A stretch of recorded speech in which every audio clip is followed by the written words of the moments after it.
안녕하세요. 말씀 베이커리 630번째 시간 기도하심으로 시작하겠습니다. 거룩하신 주님 감사합니다. 주님의 말씀을 묵상합니다. 성령님께서 말씀에 조명이 되어 주시옵소서. 우리 주 예수 그리스도님의 이름으로 기도합니다. 아멘. 네, 오늘 보실 말씀은 전도서 5장 10절에서 6장 9절까지의 말씀입니다. 돈 좋아하는 사람은 돈이 아무리 많아도 만족하지 못하고 부를 좋아하는 사람은 아무리 많이 벌어도 만족하지 못하니 돈을 많이 버는 것도 헛되다. 재산이 많아지면 돈 쓰는 사람도 많아진다. 많은 재산도 임자에게는 다만 눈요기에 지나지 않으니 무슨 소용이 있는가. 적게 먹든지 많이 먹든지 막리를 하는 사람은 잠을 달게 자지만 배가 부른 자는 잠을 편히 못 잔다. 자, 아무리 많은 부를 축적하고 돈을 벌어도 그것으로 만족할 수는 없다라고 이야기를 합니다. 오히려 고되게 일을 하는 사람들이 잠을 편하게 잔다라는 말로 많은 것을 소유하는 것이 결국에 편안하고 행복한 생활을 추구하는 것은 아니라는 것을 말해주고 있죠. 13절 계속 보면요. 나는 세상에서 한 가지 비참한 일을 보았다. 아끼던 재산이 그 임자에게 오히려 해를 끼치는 경우가 있다. 어떤 사람은 재난을 만나서 재산을 다 잃는다. 자식을 낳지만 그 자식에게 아무것도 남겨줄 것이 없다. 어머니 태에서 맨몸으로 나와서 돌아갈 때에도 맨몸으로 간다. 수고해서 얻은 것은 하나도 가져가지 못한다. 결국에는 아무리 많이 갖고 있어 봐야 그것을 가지고 죽음 앞에서는 소유권을 주장할 수 없다라는 것입니다. 16절 계속 보면요. 또 한 가지 비참한 일을 보았다. 사람이 온 그대로 돌아가니 바람을 잡으려는 수고를 한들 무슨 보람이 있는가. 평생 어둠 속에서 먹고 지내며 온갖 불운과 고생과 분노에 시달리며 살 뿐이다. 그렇다. 우리의 한평생이 짧고 덧없는 것이지만 하나님이 우리에게 허락하신 것이니 세상에서 애쓰고 수고하여 얻은 것으로 먹고 마시고 즐거워하는 것이 마땅한 일이요 좋은 일임을 내가 깨달았다. 이것은 곧 사람이 받은 몫이다. 하나님이 사람에게 부와 재산을 주셔서 누리게 하시며 정해진 몫을 받게 하시고 수고함으로써 즐거워하게 하신 것이니 이 모두가 하나님이 사람에게 주신 선물이다. 하나님은 이처럼 사람이 행복하게 살기를 바라시니 덧없는 인생살이에 크게 마음 쓸 일이 없다. 자, 물질을 많이 소유하고자 하는 것 역시 바람을 잡으려고 하는 헛된 수고에 불과하다는 것을 이야기하고 있습니다. 그러면서 오늘 말씀에서 가장 핵심적인 내용이 바로 19절 20절이죠. 하나님께서 주신 부와 재산, 정해진 목, 수고함으로써 그것을 누리는 것이 즐거운 것이다 라고 이야기를 해주고 있습니다. 이처럼 주님께서 인간에게 주신 노동은 거룩하고 또 우리의 삶을 유지하고 주님께서 주시는 행복을 누리는 비결이 되는 것이죠. 20절의 말씀처럼 하나님은요, 사람이 행복하게 살기를 바라시는 분이십니다. 막 죄를 찾아갖고 꼬집어내고 일부러 벌주려고 하시는 것이 아니라 우리가 하나님 안에서 즐겁고 행복하게 주님이 주시는 평안하게 살 수 있는 길을 열어주신 분이라는 거죠. 우리가 아직 죄 가운데 있을 때에도요. 자, 6장 1절로 넘어가면요. 나는 세상에서 또 한 가지 잘못되고 억울한 일을 본다. 그것은 참으로 견디기 어려운 것이다. 하나님이 어떤 사람에게는 부와 재산과 명예를 원하는 대로 다 주시면서도 그것들을 그 사람이 즐기지 못하게 하시고 엉뚱한 사람이 즐기게 하시니 참으로 어처구니가 없는 일이요 통탄할 일이다. 사람이 자녀를 100명이나 낳고 오랫동안 살았다고 하자. 그가 아무리 오래 살았다고 하더라도 그 재산으로 즐거움을 누리지도 못하고 죽은 다음에 제대로 묻히지도 못한다면 차라리 태어날 때에 죽어서 나온 아이가 그 사람보다 더 낫다. 태어날 때에 죽어서 나온 아이는 뜻없이 왔다가 어둠 속으로 사라지며 그 속에서 영영 잊혀진다. 세상을 보지도 못하고 인생이 무엇인지 알지도 못한다. 그러나 그 아이는 그 사람보다 더 편하게 안식을 누리지 않는가.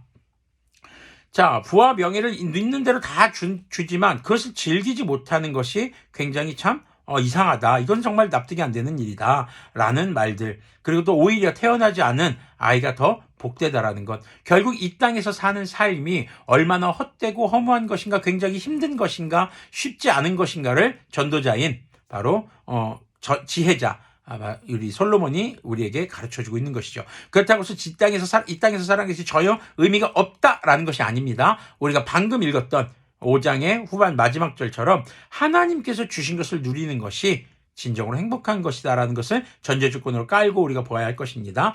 자, 6절부터 9절까지 보면요. 비록 사람이 1000년씩 2번을 산다고 해도 자기 재산으로 즐거움을 누리지도 못하면 별 수 없다. 마침내는 둘 다 같은 곳으로 가지 않는가. 중요한 것은요. 자기 재산으로 즐거움을 누리지 못한다면 한마디로 하나님께서 내게 주신 것으로 만족하며 즐거움을 누릴 수 있어야 한다는 것이죠. 근데 이것이 요즘에 말하는 욜로라든가 플렉스만하고는 좀 다른 겁니다. 7절 보면요. 사람이 먹으려고 수고를 마다하지 않지만 그 식욕을 채울 길은 없다. 슬기로운 사람이 어리석은 사람보다 나은 것이 무엇인가? 가난한 사람이 세상 살아가는 법을 안다고 해서 무슨 소용이 있는가? 이것 또한 헛되고 바람을 잡으려는 것과 같다. 가지고 있는 것으로 만족하는 것이 욕심에 사로잡혀서 헤매는 것보다 낫다.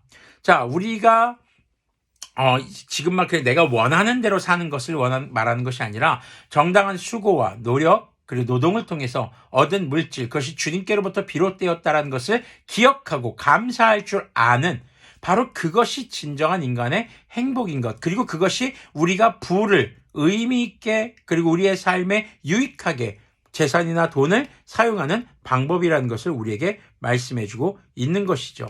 진정한 진정한 물질은요, 세상 창고에 막 쌓아두는 것이 아니라 하나님께로부터 비롯되었다는 것을 인식하고 믿고 그것에 감사하며 기뻐하는 바로 그 믿음에서 비롯된다는 것을 우리에게 강조해주고 있는 것입니다. 자, 주님께서 다시 오실 때를 기다리는 사람들이 그리스도인입니다. 주님께서 다시 오신다는 것은요, 우리 마음속에 우리의 삶에 진정한 하나님의 나라가 회복되는 것을 말합니다. 이 세상을 창조하신 바로 우리가 흔히 알고 있는 에덴 동산, 자, 바로 그 완전한 세계로의 회복을 의미합니다. 자, 세상이 이 솔로몬 이렇게 지혜자의 고백과 같이 암울하더라도 예수님께서 우리에게 진정한 소망이 되어주시는 까닭이 바로 여기에 있습니다. 예수님 다시 오실 때 이루실 하나님의 진정한 나라에서 우리는 이런 허무함이 없는 기쁨을 누릴 수 있게 된다라는 것이죠. 자, 막달라 마리아는요, 성적 타락 그리고 허무와 부요치 못한 삶의 상징과도 같은 인물이었습니다. 그러나 그 막달라 마리아는 예수님 안에서 새로운 그런 인생을 회복한 사람이죠. 또 세리장 삭개오 역시 마찬가지였습니다.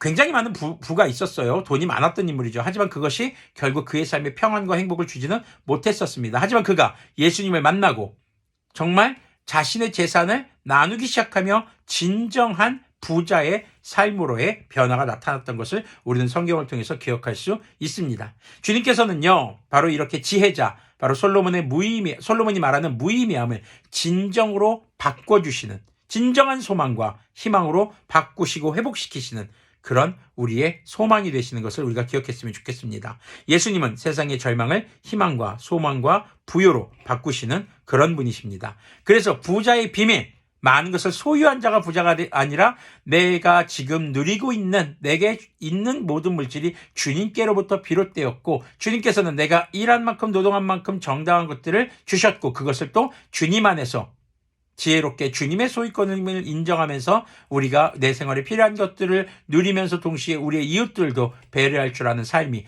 진정한 부자로서의 누리는 삶이 된다는 것을, 그것이 진정한 이 땅에서의 행복인 것을 기억하는 우리들이 되기를 소망합니다. 기도하겠습니다.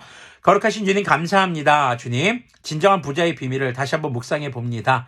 더 많은 것을 가지려고 욕심을 내고 노력하는 것보다 우리가 지금 현재 처해진 상황에서 성실하게 일하며 주어진 결과와 또 우리에게 주신 것에 감사하며 그것이 오직 주님으로부터 비롯된 것임을 기억하며 나의 욕심과 만족을 위해서만 쓰는 것이 아니라 나의 필요를 따라 사용하며 또한 이웃의 어려움을 외면하지 않는 그런 삶의 태도로 살아가는 그런 삶을 살아갈 수 있도록 긍휼을 베풀어 주시옵소서. 우리 주 예수 그리스도님의 이름으로 기도합니다. 아멘.